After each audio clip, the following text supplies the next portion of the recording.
Hi, it's Angie with newsok. An economic summit is being held at the Skirvin Hotel on July 27th.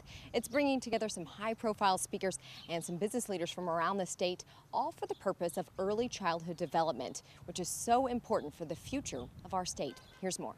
We're really a lot about root causes rather than addressing symptoms in our foundation, and the root cause of a lot of our terrible statistics such as child abuse, teen parenting, divorce, one can go on and on, incarceration.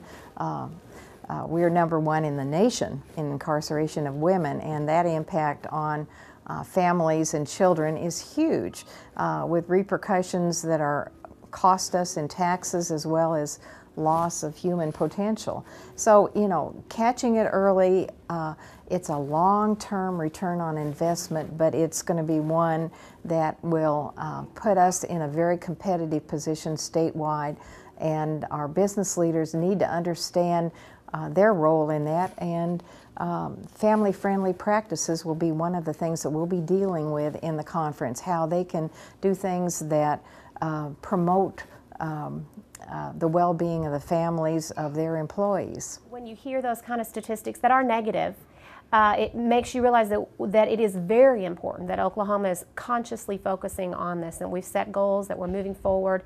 We've done that. We've had great success. We have a world-renowned state pre-K program. We have a state pilot program that is coveted by many other states that serves infants and toddlers. In fact, the setting that we're in today is one of our state pilot programs. So we've done a lot, but we still have a lot of work to do.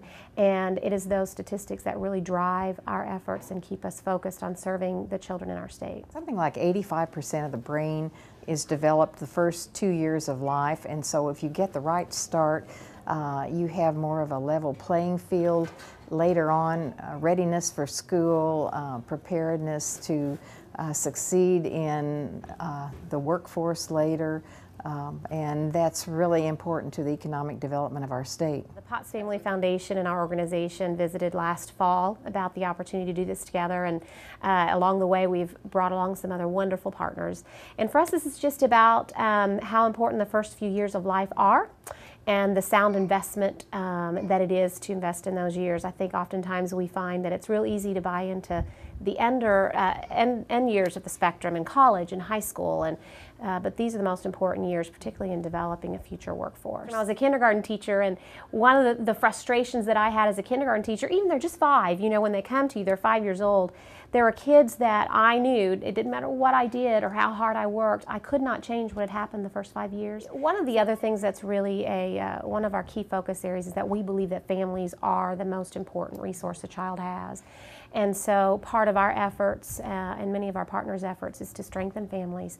And communities play a role in that. Our business leaders play a role in that. Families obviously are working, and they're involved in their community, and together as we partner with our families in raising children, we can ensure that their children will arrive at school at the same playing ground as everyone else. Well, we are bringing in 3 nationally recognized speakers for the conference. One is a Nobel laureate in economics. Another one is formerly education director for Oprah's efforts in education, and is now head of the First 5 Years Fund. And the other is head of a coalition of foundations and business leaders that see our ability to compete in the world economy, and as states to also compete for business. If you would like more information about the summit, you can go to the Smart Start Oklahoma website, which is www.smartstartoklahoma.org, and there's a link there that will provide some information about how to register for the summit.